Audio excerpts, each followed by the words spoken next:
Up, Buddy Nerdigans? This is the one and only Packer Girl 89, and today's Anime Nerdigan live reaction video is going to be for the Ancient Magus Bride, Season 1, Episode 1, titled April Showers Bring May Flowers. And that's actually the same title as the chapter we're adapting this episode, which is Chapter 1 of the manga.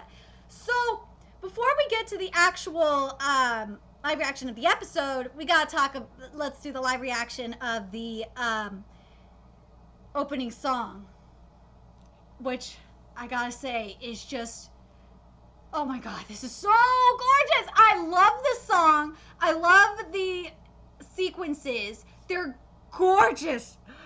Oh my fucking god. I love how how it starts with Chisei and then just goes into showing Elias, who looks fucking amazing, and the other characters we're gonna see in this series. I really like it. So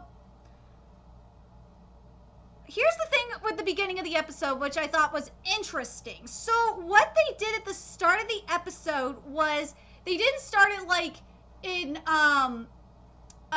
the manga where we're just at the auction. We get a lead up to the auction, and some of the dialogue that's a little bit later in the chapter is in the very beginning, leading up to, you know, Chisei in the auction, getting auctioned up. Another thing I like that this anime is doing is that in the beginning here is that they're showing Elias, like we're seeing how Elias gets to the auction and stuff like that, which I thought was really nice.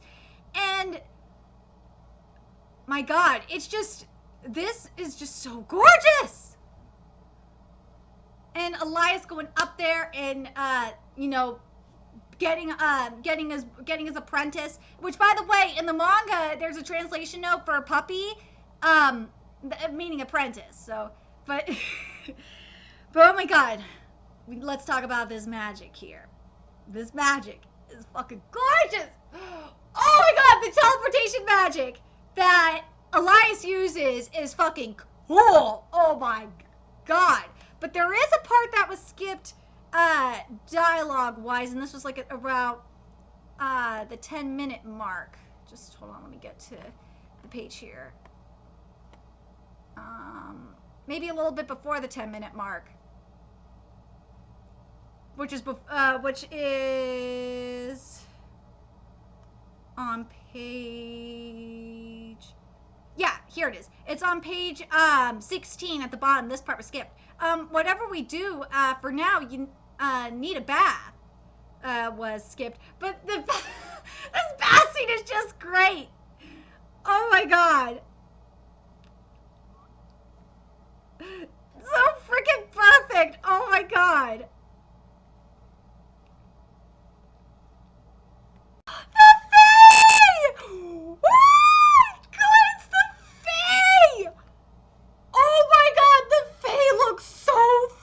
Cool. Holy shit, they look awesome. Oh my god.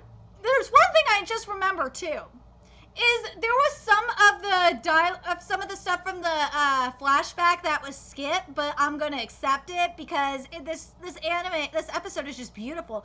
It's not as perfect as Land of the Lustrous. I will say that. It's not as perfect as Land of the Lustrous, but it is up there. It is beautiful. Oh my god. Oh my god, that food looks so freaking delicious.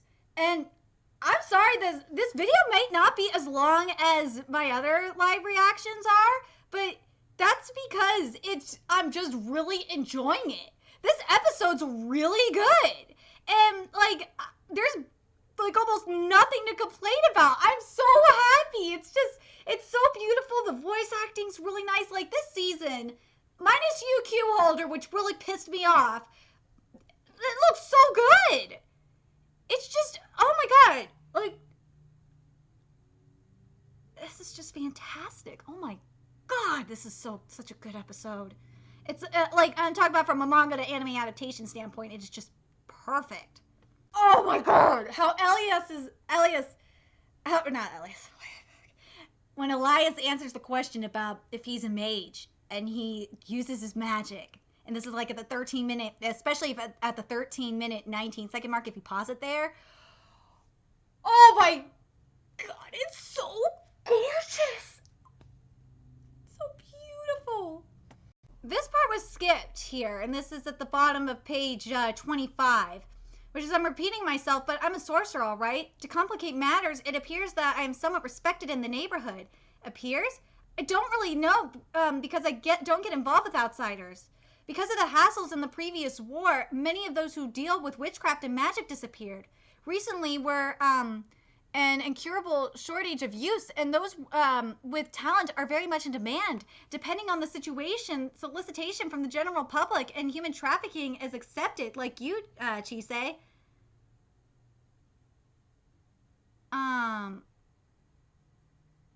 Here we go. Now we're getting to the slave baggies. Oh, this part was skipped too. Hold on. From time to time, there are some children with magic powers, but there are only a few slave vegas, so I was really lucky today. I also heard that term at the auction house, but what is a slave vega?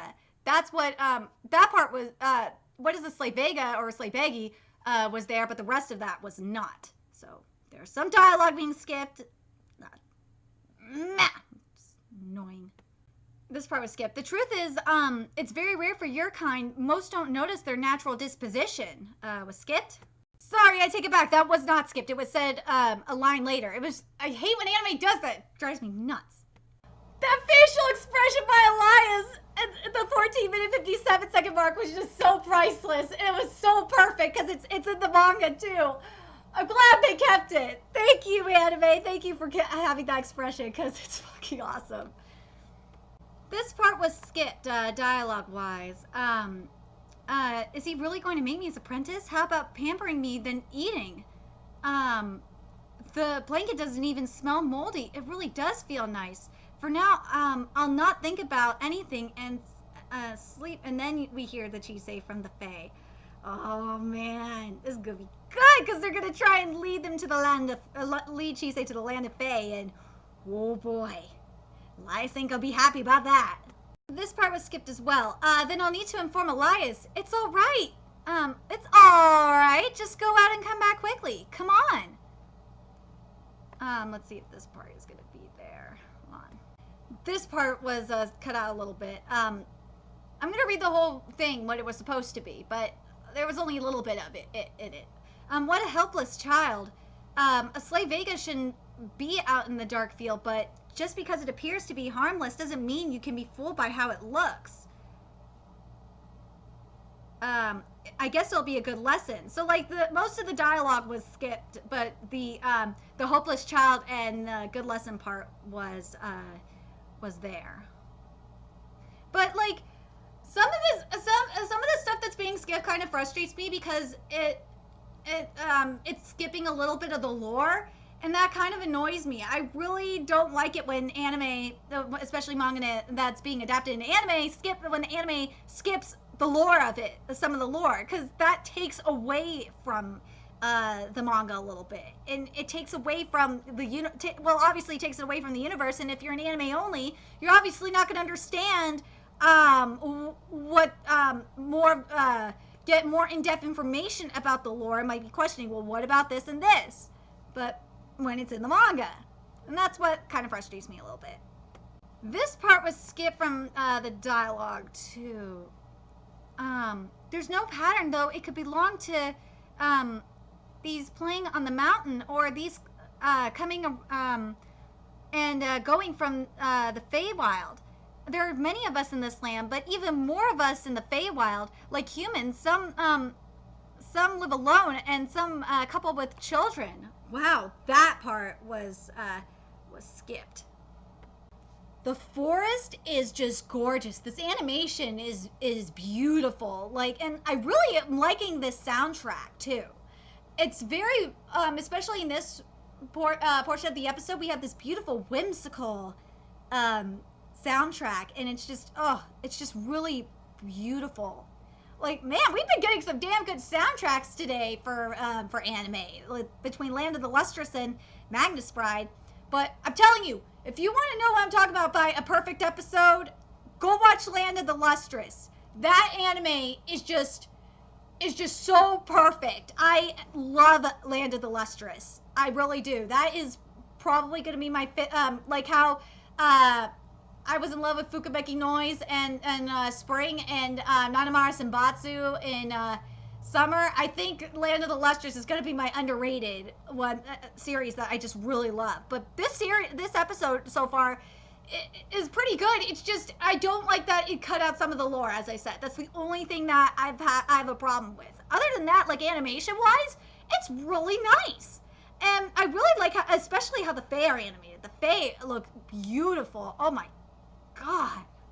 Oh my god! The opening to the Fae world, and this is like at the 18-minute 35-second mark, is just gorgeous. Oh my god! And plus, when you know that the Fae like glared at her, like had that gleaming, you know, that gleaming look in his eye, like, yeah, I got you, bitch. That was beautiful too. Oh my god. That's why I'm kind of like seeing how evil the Fae look right now. Is why I'm kind of mad that they cut that line from Elias, because it applies right here. Because these Fae, they seem innocent, but they're evil little shits, and that's what Fae are in most Fae lore too. If you read like Fae-based mythology, like I do. But yeah, Fae mythology, Fae are just fucked up creatures. They are total assholes. Don't go near them. This part was skipped. Is it because you were bought with money? You don't have to worry about such thing. Was skipped. This part was skipped. And besides, there's no way a sorcerer wouldn't recognize a place full of magic like this, right? I love that, but I love that how Elias came up. But because this is like the manga too. Like he puts her hand on her, and he's like, "My puppy has found her." Well, he says nest, but in the manga, but they say den in the anime, which makes more sense. But I love it. And the music for it is just, oh god, it's so good. Oh my god. Oh, and that's how it is was skipped as well. What the dialogue was supposed to be, because they cut it out. They cut out some of it. And I understand, because they're trying to adapt 45 pages. So that's why they're cutting some of the stuff out. But this is what was skipped. It's troublesome because most of their kind use sweet words to tempt people. You need to protect yourself since ancient times. The human race has been downtrodden because of their pranks and temptation. And the facial, that smug look on Elias's face was fucking awesome. I love it. Oh my god, this hug! It's so sweet! Oh, this is like at the 21-minute 10-second mark, just pausing it. It's just like, it's so cute! Elias, that sneaky little shit! He bought himself an apprentice and a bride! Hence why the title of the manga, The Ancient Magus Bride. Oh my god! Like, this is so freaking good. This episode's so good. So overall, because we finished chapter 1. Overall, this episode was really nice. It's not, I won't say it's good as Land of the Lustrous, because Land of the Lustrous was just perfect. There was some stuff missed here. There was some stuff skipped. But I did like some of the stuff that they added, though. If they would have taken it, but the problem is, and the more I think about it, it kind of makes me mad that they added the stuff gave the extra content, because we didn't get a lot of the stuff about the lore was in regards to lore was skipped, and that really frustrates the fuck out of me. But anyway, let me know your thoughts about this episode in the comment section below. I have really high hopes for this series. The animation looks fucking beautiful. I am loving the voice actors, and I love the soundtrack, so I hope that the rest of the series is going to be perfect. Anyway, let me know your thoughts in the comment section below, and remember to like, comment, share, and subscribe to Nerdigans Inc. If you love what I'm doing and want to contribute to my channel expansion, there's a few ways you could do that. You could donate to my PayPal, Patreon, or purchase something off my Amazon wishlist. All that's in the description box below. Also, make sure you follow me on Twitter, follow my Twitch channel, follow me on PlayStation Network. All that's in the description box below as well. Until next time, Nerdigans, I'll be seeing you later. Bye!